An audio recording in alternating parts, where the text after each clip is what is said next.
대한민국 문학의 대박이 터졌습니다. 노벨 평화상 이후 한동안 사람들은 누가 다음 노벨상을 수상하냐 하고 궁금해했었는데요. 고 김대중 대통령 이후 노벨상에 몇 번이나 도전했던 이들이 있었지만 한 번도 이름에 올리지는 못했었죠. 그러던 와중 10월 10일 대한민국을 대표하는 소설가 한강이 맨 부커상에 이어 노벨문학상을 수상했다는 소식이 대서특필이 되었습니다. 상 하나로 이렇게까지 떠들썩하냐고 안 좋게 보는 분들도 있겠지만요. 이 노벨상 자체가 정말 받기가 어렵습니다. 뒷돈만 주면 받을 수 있는 상이 아니에요. 노벨문학상은 세계에서 가장 권위 있는 문학상 중 하나로 문학적 성과를 통해 인류에 큰 기여를 한 작가에게 수여됩니다. 노벨문학상은 특정 장르나 국가에 한정되지 않고 전 세계 모든 언어와 문학적 형태를 아우르며 그 작품성과 영향력을 평가받습니다. 또한 그 작가의 작품이 국제적으로 영향력을 발휘했는지, 그리고 많은 독자와 평론가들에게 영향을 미쳤는지를 중요하게 평가합니다. 단순히 문학적 성취뿐 아니라 작품이 사회적, 정치적, 문화적 논의를 이끌어내고 사람들의 인식에 변화를 줄 정도로 강렬하게 인상을 남겨야 받을 수 있는 상입니다. 그런데 그 상에 우리나라 소설가가 당당히 수상을 했어요. 거기다 정말 벅차오르는 것은 노벨문학상 최초의 아시아 여성이라는 점입니다. 일본도 중국도 못해본 일을 우리나라가 해냈어요. 정말 축하해야 할 일 아닙니까? 정말 아무도 예상할 수 없었던 게 노벨상에도 누가 수상할 거다 하고 돈을 거는 베팅 사이트가 있는데요. 일부 국제적으로 운영되는 주요 베팅 사이트에서는 노벨문학상 수상자를 예측하는 베팅도 진행합니다. 대표적으로 bet365, 윌리엄 힐, ladbrokes와 같은 유명한 스포츠 및 이벤트 베팅 사이트에서 제공되는 경우가 많아요.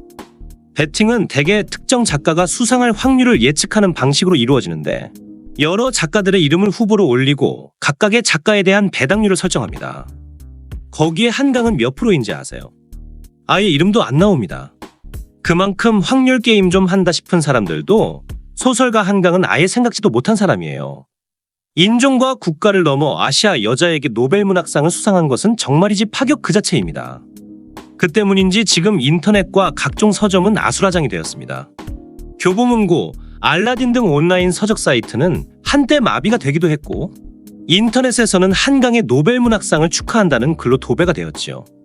일본도 한강이 수상을 하자 곧바로 매대를 싹 치우고는 2024년 노벨문학상 수상작으로 한강의 책을 쫙 깔았습니다. 외신들도 앞다투어서 한강의 수상을 헤드라인으로 도배를 해놨어요. 이렇듯 그 누구도 예상 못한 상을 수상한 작가 한강은 그냥 평범한 작가가 아닙니다. 이분의 아버지가 누구냐? 바로 소설가 한승원이에요. 소설 해일, 불의 강 등으로 주로 자연에 대한 깊은 애정을 바탕으로 소설을 만든 아버지의 문학적 피를 타고난 그녀는 어린 시절부터 운명적으로 문학의 길을 걷게 되는데요. 어릴 때는 얌전하고 조용하게 지냈다고 합니다. 얌전히 대학 생활까지 마치고 처음엔 1993년 문학과 사회의 시로 등단했는데 아버지처럼 소설 창작으로 완전 빠지고 그 이후 쭉 소설가로 살아왔습니다. 그 결과로 그녀의 대표작 채식주의자가 만들어졌죠. 채식주의자는 주인공이 채식을 선언하고 난 이후 벌어지는 사건들에 대해 이야기하는 글입니다.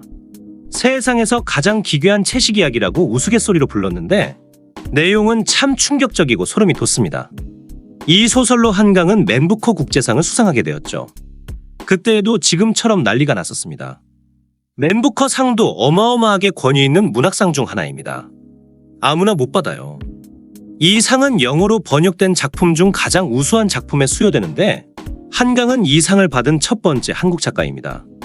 이로 인해 한강의 작품은 전 세계 독자들에게 알려졌고 한국 문학이 세계적으로 더 널리 퍼질 수 있는 계기를 마련했습니다. 세계도 떠들썩한데 한국이라고 다르겠나요?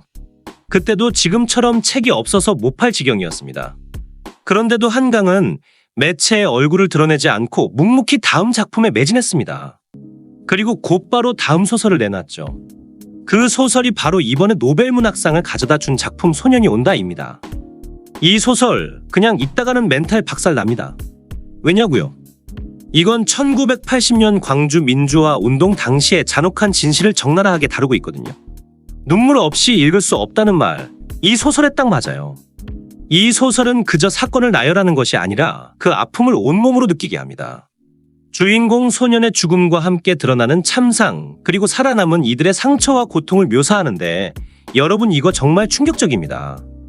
한강은 이 책에서 죽음의 무게와 기억의 책임을 다루며 독자들에게 마음의 상처를 직격으로 날립니다. 한강의 작품을 읽어본 사람들은 말합니다. 이건 소설이 아니라 시 아니냐? 그만큼 한강의 문체는 정말 시적이고 섬세합니다. 단순한 소설이 아니라 심리적인 폭탄이에요. 스웨덴 할리먼도 한강의 노벨문학상 수상을 발표하며 이렇게 말했습니다. 역사적 트라우마에 맞서고 인간 삶의 연약함을 폭로한 강렬한 시적 산문을 남긴 한국 작가 한강에게 노벨평화상을 수여한다. 한강은 자신의 작품에서 역사적 트라우마와 배지 않는 규칙에 맞서고 인간 삶의 연약함을 폭로했다. 신체와 영혼, 산자와 죽은 자 사이의 연결고리에 대한 독특한 인식을 갖고 있다. 시적이고 실험적인 스타일로 현대산문의 혁신가가 되었다. 이러한 글이 수상 이후로 기재가 되었으니 우리나라 인문학과 함께 소설업계도 감동의 눈물바다가 되었다고 합니다. 우리나라 소설이 얼마나 천대시 받아왔습니까? 죄다 서양 꼬부랑 글씨를 번역하거나 외놈들 글만 쳐주는 문화사대주의 국가가 대한민국 아닙니까? 그런데 세계에서는 대한민국 소설이 최고라고 증명해줬으니 얼마나 감격스럽겠어요. 하지만 정작 수상자인 한강은 그날 자신의 아들과 함께 밥을 먹고 있다가 소식을 들었다고 합니다.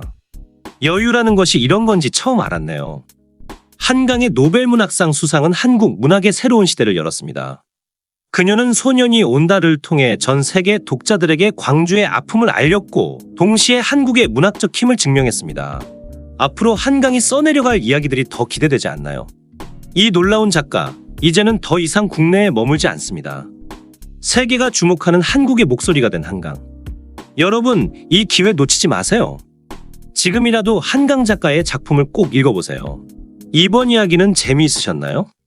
더 생생한 정보를 듣고 싶으시다면 구독과 좋아요 꼭 누르셔서 신선한 소식 받아보시길 바랍니다. 감사합니다.